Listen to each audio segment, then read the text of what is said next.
साधो सत साहेब सत साहेब सत साहेब। जय सतगुरु साईं अरुण जी महाराज को प्रणाम। जय सतगुरु कबीर साहिब को प्रणाम। जय सतगुरु नानक साहब को प्रणाम। जय सतगुरु रविदास जी महाराज को प्रणाम। जय सतगुरु भगवान बुद्ध को मेरा कोटि कोटि प्रणाम। आप सभी भक्तजनों, प्रेमियों, साधु संतों, छोटे बड़े, माताओं बहनों, सभी भक्तजन साथियों, साधु संतों और सभी महान पुरुषों को मेरा कोटि कोटि प्रणाम। पूरी जनजीवन जाति और मानव जाति को मेरा कोटि कोटि प्रणाम। प्रकृति को मेरा कोटि कोटि प्रणाम। सत साहेब सत साहेब सत साहेब सत साहेब। तो भक्तजनों, प्रेमियों, आज का जो हमारा टॉपिक है वो एक कुछ सवाल भी पूछे गए हैं और कुछ जो है हम आपको बात बताएंगे। और जो बात हम बताएंगे उसमें ये वीडियो ज़्यादा लंबा तो नहीं है, छोटा सा ही वीडियो है, लेकिन इसमें कुल मिला के मैं सब कुछ बता देता हूँ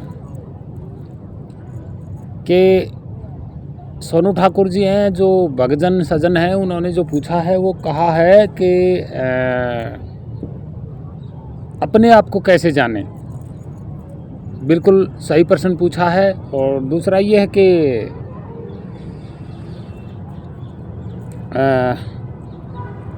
जो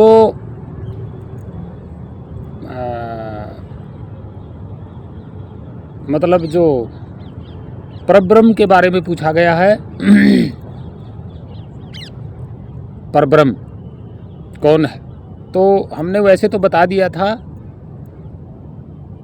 जो सबसे परे है, जो हद बेहद से परे है, वो आपका रियल निज स्वरूप ही है। हाँ, उन्होंने ये पूछा है कि अपने आप को कैसे जाने।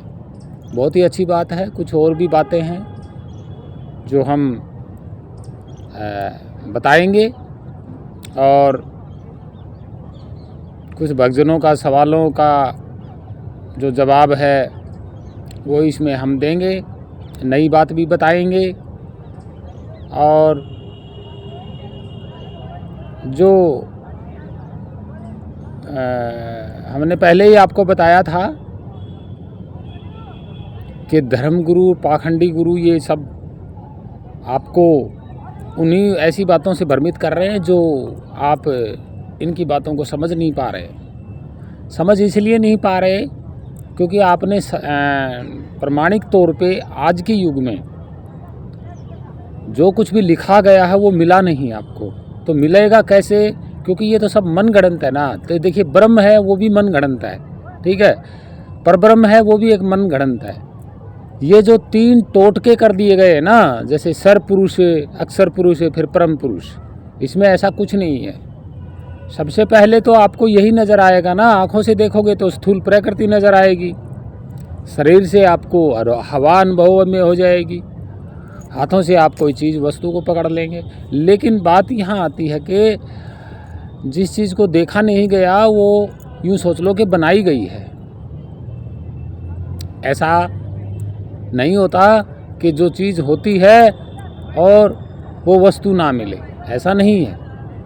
लेकिन जो बनाई गई मन की कल्पना से तो वो होगा नहीं, वो चीज़ होती नहीं है। मन की कल्पना से कोई कहानी आप बना लेंगे तो वो कहानी ऐतिहासिक थोड़ी ही है, ऐसा नहीं है। और विचारों के अलावा और किसी चीज़ से कहानी बनती नहीं है। तो विचार जब तक आपके मन में उठते रहेंगे तब तक तो आप जो है अपने आप को ही आप जान नहीं पाओगे। देखिए, विचार आपके नहीं हैं, विचार मन के हैं और मन आपका है। जो कुछ भी कार्य करता है वो विचारों के द्वारा मन करवाता है, इस शरीर के द्वारा। मन, विचार और शरीर सब कार्य इससे हो रहे हैं। ये किसके हैं? जैसे मन आपका तो मन कार्य करवा रहा है विचारों के द्वारा, तो मन के विचार हैं, विचार आपके नहीं हैं, मन के हैं। तो आप यहीं से अंदाज़ा लगा लीजिएगा कि मन के विचारों द्वारा कार्य होता है और मन विचारों को बनाता है, यानी कि विचार उठते हैं। तो इसमें आपका तो कोई लेना देना है ही नहीं। यहाँ सारा सब कुछ लेना देना तो आपके मन और विचारों का हो रहा है और इस शरीर के द्वारा हो रहा है। तो आप क्या करते हैं? कुछ भी नहीं करते। आप खुद सोच सकते हैं, इस बात को समझ सकते हैं कि आप क्या करते होंगे। मैंने पहले भी वीडियो में बताया कि आप कुछ नहीं करते, ना हिलते हैं ना डुलते हैं। जो कुछ भी हो रहा है मन के द्वारा हो रहा है, विचारों के द्वारा हो रहा है। तो आप छोटी सी बात पे इसी पे समझ लीजिएगा कि इस शरीर में आप इस शरीर के पास में मौजूद ज़रूर हैं, लेकिन कुछ करते नहीं हैं। ठीक वैसे ही जैसे ये खालिस्तान कुछ नहीं करता है और मौजूद सबके पास है, यही वो है।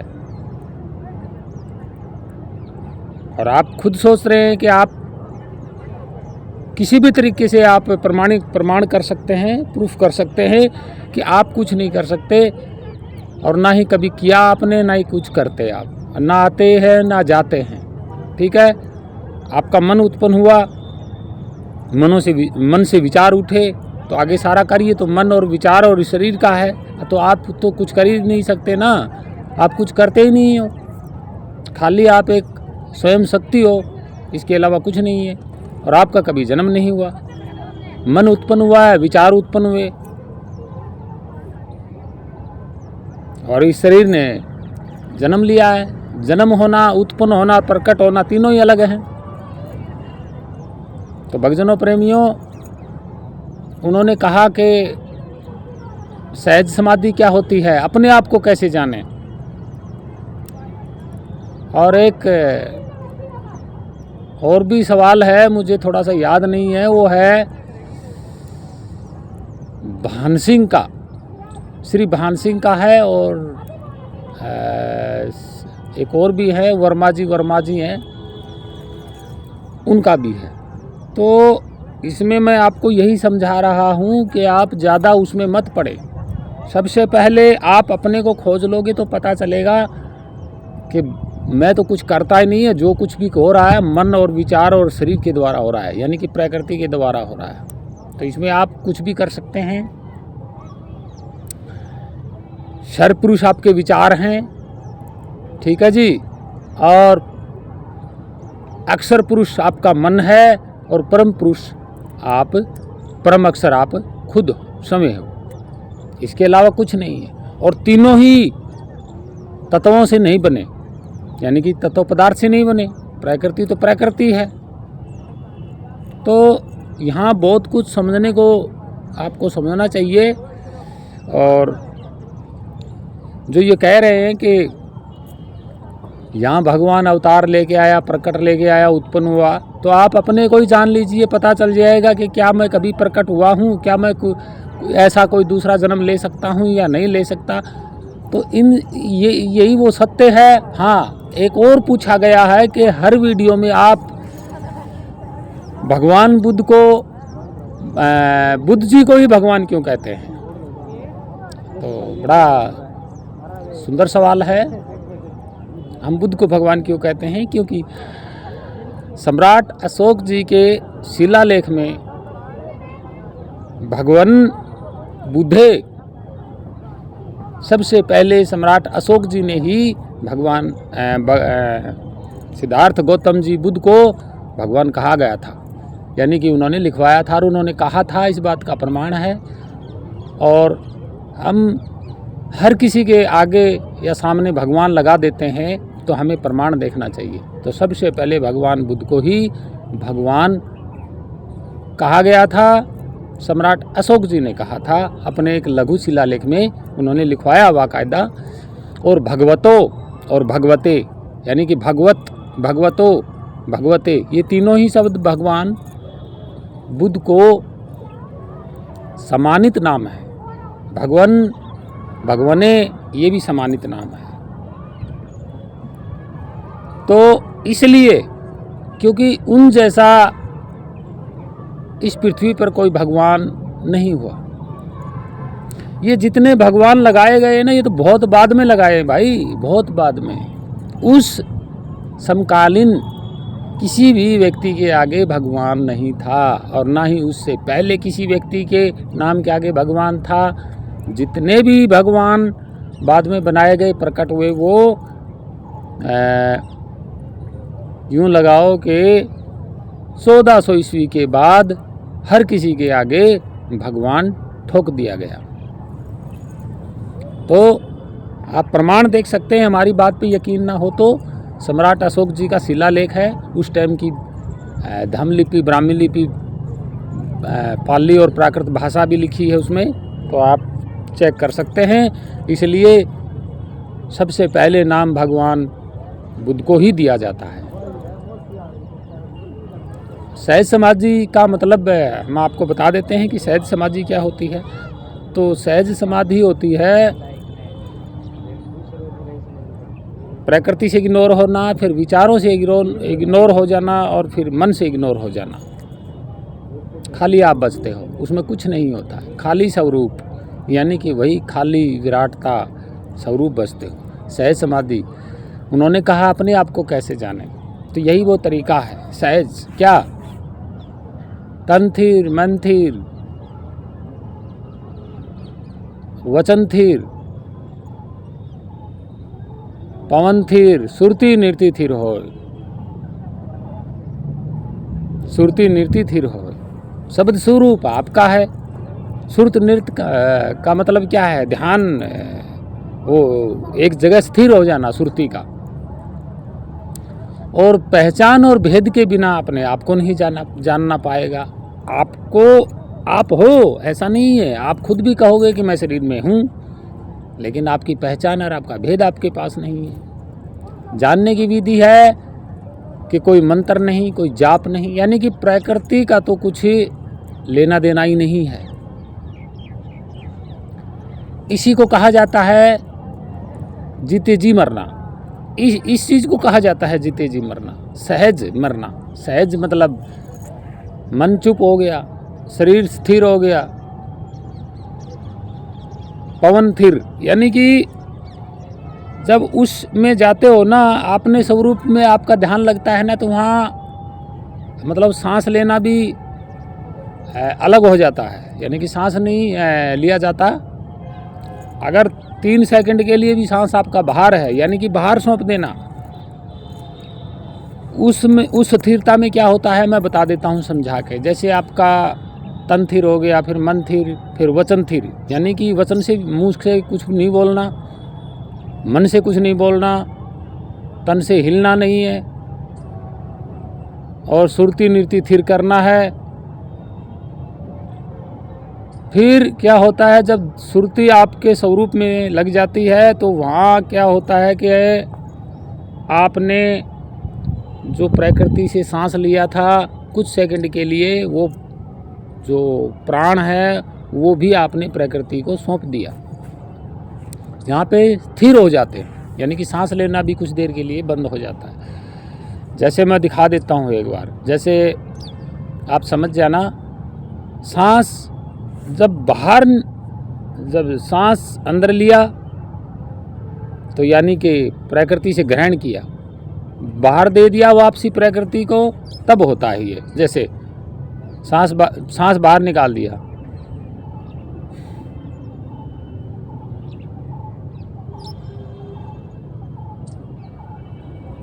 तो इसमें क्या होता है कि प्रकृति को हवा भी सौंप दिया आपने, जो लिया था वो सौंप दिया 5 सेकंड के लिए, 10 सेकंड के लिए, या 1 मिनट के लिए, इससे ज़्यादा नहीं होता है। तो जैसे आपने तन को स्थिर कर लिया तो ये प्रकृति के हवाले हो गया। मन को स्थिर कर लिया तो ये आप ही के पास में एक जगह रुक जाएगा। वचन को स्थिर कर लिया, यानी कि प्रकृति से जो भाषाएं ली थी वो भी आपने वापसी दे दी, यानी कि सब कुछ सेकंडों के लिए सब कुछ वापसी दे देना। किसको? प्रकृति को। उसको बोलते हैं सहज समाधि। और जो लोग ध्यान लगाते हैं, तप करते हैं, वो क्या कर रहे हैं? वो तो प्रकृति का प्रयोग कर रहे हैं, इस शरीर सृष्टि का प्रयोग कर रहे हैं। वो तो उल्टा ज्ञान है इनका। तो हगौरियों का, मंत्र जाप करने वालों का, योगियों का, तपस्वियों का, इनका उल्टा ज्ञान है। और ये अपने उल्टे ज्ञान से कभी भी अपने स्वरूप को नहीं पा सकते। आपके स्वरूप आपके जो स्वरूप है उसका दूसरा तो कोई स्वरूप है ही नहीं, उसका कोई दूसरा स्वरूप नहीं है। ये सब झूठ है, दूसरा कोई है ही नहीं। जब आप अपने को जान लोगे, खुले नैनन से जानोगे ना, तब आपको पता चलेगा कि दूसरा कोई नहीं है, कोई नहीं है माई का लाल दूसरा। तो यही हम बार बार समझाते हैं भक्तजनों प्रेमियों, अपने आप को जानने का सहज, सरल और बहुत ही आसान तरीका है। और सहज समाधि लगाना सीखिए और भेद और पहचान हम आपको बताएंगे। ऐसा नहीं है कि आप कमेंट में लिख दीजिएगा, हम अपने नंबर लिख दीजिएगा कमेंट में, हम व्हाट्सएप पे आपको वो भेद और पहचान भेज देंगे, ऐसा कुछ नहीं है। और अगर आपको कोई भेदी सतगुरु, सच्चा सतगुरु ही बताएगा इस बात को, इस पहचान और भेद को, वो कोई मंत्र तंत्र विद्या नहीं देगा कि आपको वो करना है, धिमका करना है, ऐसा कुछ नहीं। सहज समाधि का मतलब प्रकृति की चीज़ों का जो सहारा लिया है उनको छोड़ देना, बस। कहीं ध्यान नहीं लगाना। यहाँ ध्यान लगाओगे तो यहाँ क्या है, प्रकृति का यूज कर रहे हो, आँखों का यूज कर रहे हो। पूजा पाठ करोगे, हाथों का यूज कर रहे हो, भाई हर एक चीज़ का यूज कर रहे हो, फ़ायदा क्या है इस भक्ति का। अघोरी पाखंडी क्या कर रहे हैं, आग जला लेते हैं, प्रकृति का यूज कर रहे हैं। तो प्रकृति का यूज करके भक्ति नहीं की जा सकती। प्रकृति के साथ खिलवाड़ करना बहुत मूर्खता वाली बात है। प्रकृति के साथ कभी किसी भी प्रकार का यज्ञ हवन, ये प्रकृति के साथ खिलवाड़ होता है भाई, ऐसा नहीं करना चाहिए। तो भक्तजनों प्रेमियों, ये दो ही सवाल पूछे गए थे। तो भगवान बुद्ध को हम इसलिए कहते हैं कि सबसे पहले नाम भगवान या भगवाने उनको ही दिया था, सम्राट अशोक जी ने। भगवतो भी उन्हीं को दिया था, भगवत, भगवते, भगवत। तो